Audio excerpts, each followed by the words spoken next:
Reading from Alvin Plantinga's Reason and Belief in God, his contribution to Faith and Rationality, edited by himself and Wolterstorff. On page 59, we find these words. Now suppose we return to the main question.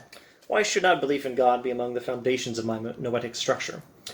The answer, on the part of the classical foundationalist, was that even if this belief is true, it does not have the characteristics a proposition must have to deserve a place in the foundations. There is no room in the foundations for a proposition that can be rationally accepted only on the basis of other propositions. The only properly basic propositions are those that are self-evident or incorrigible or evident to the senses. Since the proposition that God exists is none of the above, it is not properly basic for anyone. That is, no well-formed rational noetic structure contains this proposition in its foundations. Thus, Plantinga will resume on page 60, I believe, after commenting on what he's talking about here. What is he talking about here? He's talking about the structure of knowledge, and in particular, the thesis that belief in God can properly be at the foundation of the structure of knowledge. So, to begin at the beginning and do it as briefly as I possibly can, knowledge has a structure. There's a certain arrangement to that which we know, and the arrangement usually involves a belief being based on other beliefs that provide logical, evidential support for it. We believe one thing because it's logically supported by other things we believe, which are themselves known, which are themselves warranted and rational. Well, what about them? Why do we believe them? Well, usually they're based on other beliefs, but this process does not go on into infinity, and it doesn't loop back in on itself. Then knowledge would be an exercise in circular reasoning. Instead, it starts somewhere. It has a foundation. Knowledge has a foundation in certain beliefs that are properly believed independently of evidence from other beliefs. And that's why beliefs can get evidence, because some beliefs are proper to believe independently of evidence. These are the foundational beliefs in the structure of knowledge. So let's define some terms. A basic belief can be defined this way. A belief is basic for me if I believe it independently of evidence supporting it from other beliefs. And a belief is properly basic if that's okay. A belief is properly basic if it's proper to believe it independently of support from other evidence. Independently of support from other beliefs serving as evidence for it. So Plantinga is interested in the thesis that belief in God can be a properly basic belief. At this point, he's not giving a positive argument for it. Instead, he's exposing a flaw in an objection to it. The flaw comes from an epistemological tradition he calls classical foundationalism.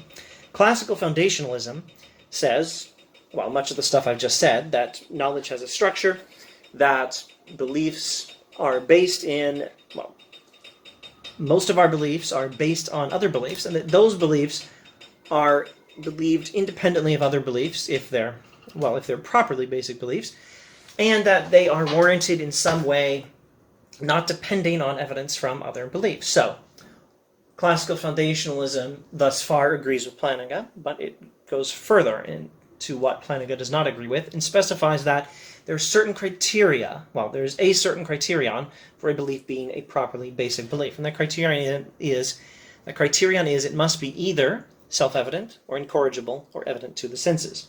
Now, if it's self-evident, then you look at the belief and you just know it's true. 2 + 2 = 4. I look at that and I know it's true. That's a self-evident belief for me. Or the law of non-contradiction is self-evident. I look at this delicious box of mango juice, and I perceive that there's this yellow thing in front of me. I perceive a yellow thing in front of me. This is a belief evident to my senses. Well, what about incorrigibility? Well, basically it means you can't correct it. I believe that I had some green tea a while ago out of this teacup, and you could plausibly do a forensic analysis of any used tea bags I might find in the trash can over there.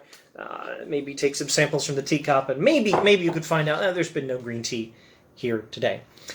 It's possible that belief could be refuted, so it is corrigible. Well, an incorrigible belief is one that can't be corrected, roughly, very loosely defined.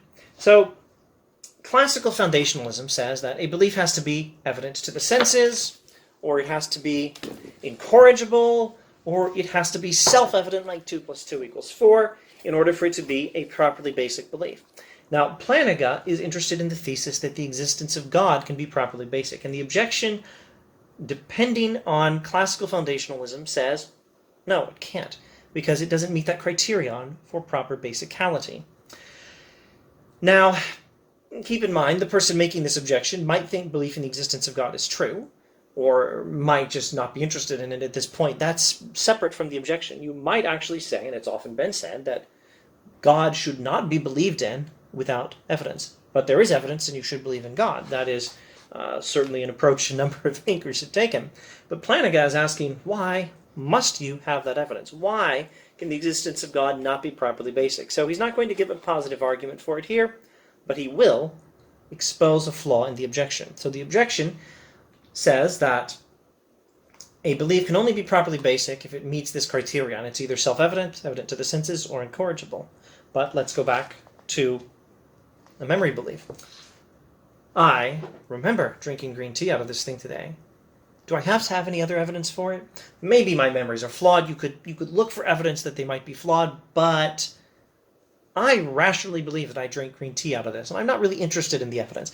If for some reason we found some evidence that maybe I'm wrong about that, I'd be interested in the evidence. But right now, I believe that I drank the green tea based on my memories alone.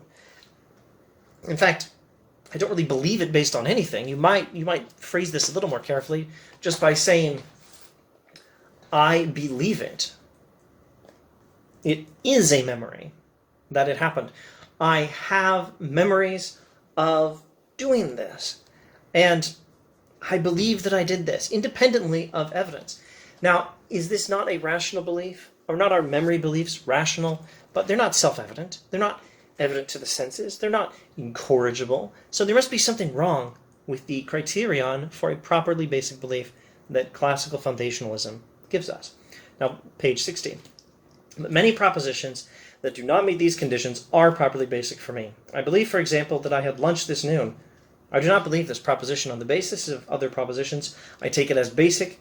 It is in the foundations of my noetic structure. Furthermore, I am entirely rational in so taking it. Even though this proposition is neither self-evident, nor evident to the senses, nor incorrigible for me. So the criterion for proper basicality given us by classical foundationalism is not right. Now, this doesn't prove that belief in the existence of God can be a properly basic belief. What it does prove is that the standard objection to belief in God without evidence is flawed. There's something wrong with that objection. But is there any reason we should think belief in the existence of God can be properly basic? More on that from more Plantinga later.